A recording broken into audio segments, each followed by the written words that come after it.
के अवसर पर कार्यक्रम की अध्यक्षता कर रही आदरणीय ममतामयी प्रोफेसर वंदना मैम, कार्यक्रम के संयोजक आदरणीय श्री हरीश चंद्रा सर, हमारे साथी आदरणीय सुरेश कुमार सिंह, डॉक्टर सुमनलता कटियार, श्री दिनेश कुमार, डॉक्टर ज्योति द्विवेदी मैम एवं डॉक्टर अच्छा कुमार सर।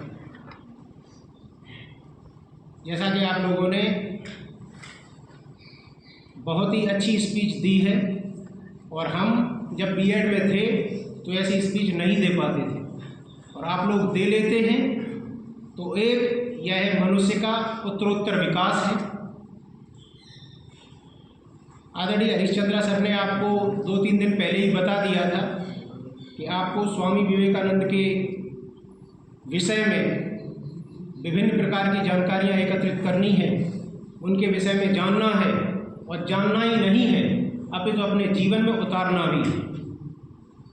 तो यहाँ पर स्वामी विवेकानंद के विषय में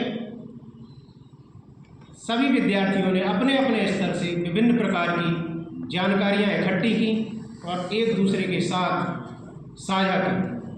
तो सबसे पहले मैं बताना चाहूँगा कि भारतवर्ष में जो 19वीं सदी का 60वां दशक बहुत ही महत्वपूर्ण दशक था, जिसमें 1861 में रविंद्रनाथ टैगोर, 1863 में स्वामी विवेकानंद और 1869 में महात्मा गांधी जी, इन तीनों ने ही 60 के दशक में जन्म लिया। उस 60 के दशक के बाद आज तक भारत के लिए ऐसा कोई दशक नहीं हुआ जिसमें ऐसी त्रिमूर्ति का कभी जन्म हुआ। स्वामी विवेकानंद जी जो है वो बचपन से ही मेधावी थे और जैसे जैसे सीखते चले गए वैसे वैसे तार्किक होते चले गए और एक समय ऐसा आया कि जैसे जैसे व्यक्ति तार्किक होता है, तर्क जैसे ही प्रभावी होता है, वो अनीश्वरवादी होने लगता है।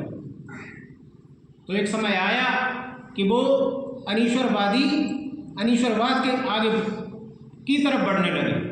लेकिन इसी क्रम में जब उनकी मुलाकात रामकृष्ण परमहंस जी से हुई, जो कि काली माँ के भक्त थे, तो वो अपने गुरु की खोज में थे। उन्होंने गुरु से पहला ही प्रश्न पूछा, क्या आपने भगवान को देखा है?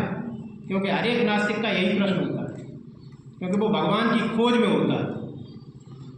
तो अभी तक जितने भी व्यक्ति थे वो इस प्रश्न से सभी घबरा जाते थे उनके,